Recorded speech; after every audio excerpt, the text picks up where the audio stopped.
బీరకాయ పచ్చిశనగపప్పు ఇగురిని చేసేసుకుందామా మరి. హాయ్, హలో, నమస్తే. అందరూ ఎలా ఉన్నారు ఫ్రెండ్స్? బాగున్నారా? నేను కూడా చాలా బాగున్నాను. మీ అందరూ బాగుండాలని మనస్ఫూర్తిగా కోరుకుంటున్నాను.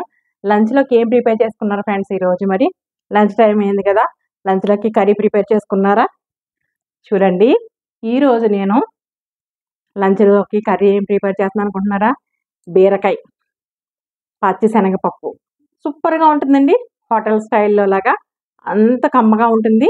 మరి ఇంకెందుకు ఆలస్యం, చూసేద్దరు కానీ వచ్చేసేయండి మన కిచెన్లోకి. 1/2 kg బీరకాయలు తీసుకున్నాను. అలాగే 100 grams పైన పచ్చిశనగపప్పు నానబెట్టుకున్నాను. 2 hours అవుతుంది. ఇప్పుడు బీరకాయల్ని శుభ్రం చేసుకుని కోసేసుకుందాం ముక్కలు. చూడండి ఫ్రెండ్స్, బీరకాయలని ఇలాగా చిన్న చిన్న ముక్కలు కోసేసుకున్నాం. బీరకాయలు కోసుకున్నాక బీరకాయలకి తొక్కలు ఉంటాయి కదా, అవి పడేయకండి. ఎందుకంటే ఆ తొక్కల పచ్చడి చాలా బాగుంటుంది. ఒకరోజు చేసి చూపిస్తాను మీకు. ఇప్పుడు నెక్స్ట్ ప్రాసెస్లోకి వెళ్ళిపోదాం. స్టవ్ వెలిగించుకున్నానండి. ఒక మూకుడు పెట్టుకున్నాను, ఇనప మూకుడు. ఇగో 3 tablespoons ఆయిల్ వేసుకుంటున్నాను. ఆయిల్ హీట్ ఎక్కింది. ఇప్పుడు 2 పెద్ద సైజు ఉల్లిపాయలని చిన్న చిన్న ముక్కలు కట్ చేసుకుని, అలాగే 3 పచ్చిమిరపకాయలని ఆయిల్లో వేసేసుకుందాం. బాగా వేయించుకుందామండి ఉల్లిపాయలు పచ్చిమిరపకాయలని. ఉల్లిపాయలు బాగా వేగినాయండి. ఈ టైంలో కోసి పెట్టుకున్న బీరకాయ ముక్కల్ని మనం వేసేసుకుందాం. ఇలాగా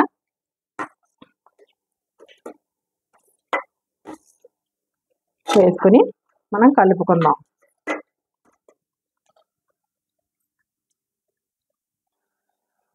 ½ tablespoon అల్లం వెల్లుల్లి పేస్ట్ వేసుకుందామండి.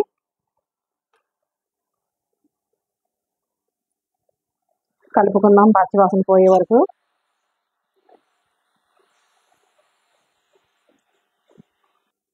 పసుపు 1/2 tablespoon వేసుకుందాం. రుచికి సరిపడినంత సాల్ట్, 1 tablespoon కారం వేసుకుందాం. వేసుకుని బాగా కలుపుకుందామండి.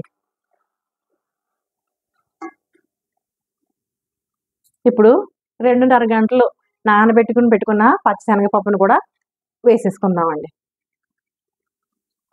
వేసుకుని కలుపుకుందాం.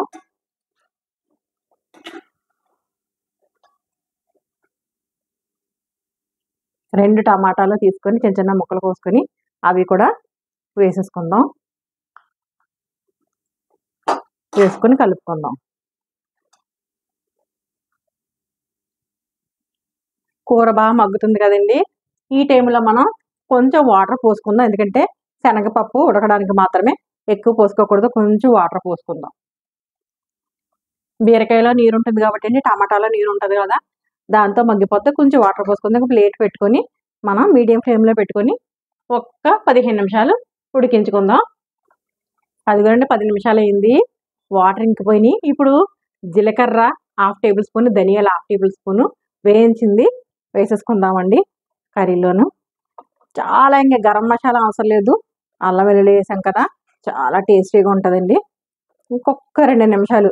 ఆల్రెడీ పప్పు ఉడుకు పట్టేసింది మనకి, దగ్గరికి కూడా వాటర్ అయిపోతుంది కదా, ఇంకొక 2 నిమిషాలు అయిపోతుందండి. చూద్దామండి మూత తీసుకుని. అదిగో అయిపోయిందండి, మన కూర దగ్గరికి వచ్చేసింది. ఈ టైంలో మనం కొత్తిమీరని కోసి పెట్టుకున్నాం కదా, కొత్తిమీర వేసేసుకుందాం. వేసేసుకుని చూపిస్తున్నాను చూడండి. పప్పు సూపర్గా ఉడికిపోయింది అనమాట. చక్కగా నీళ్ళు కూడా పోసుకున్నాం కదా, ఇగో చూడండి ఎలాగా ఉడికిపోయిందో, సూపర్గా ఉడికిపోయింది అనమాట. మరి స్టవ్ ఆఫ్ చేసుకుందాం. చూడండి దగ్గర నేను చూపిస్తున్నాను.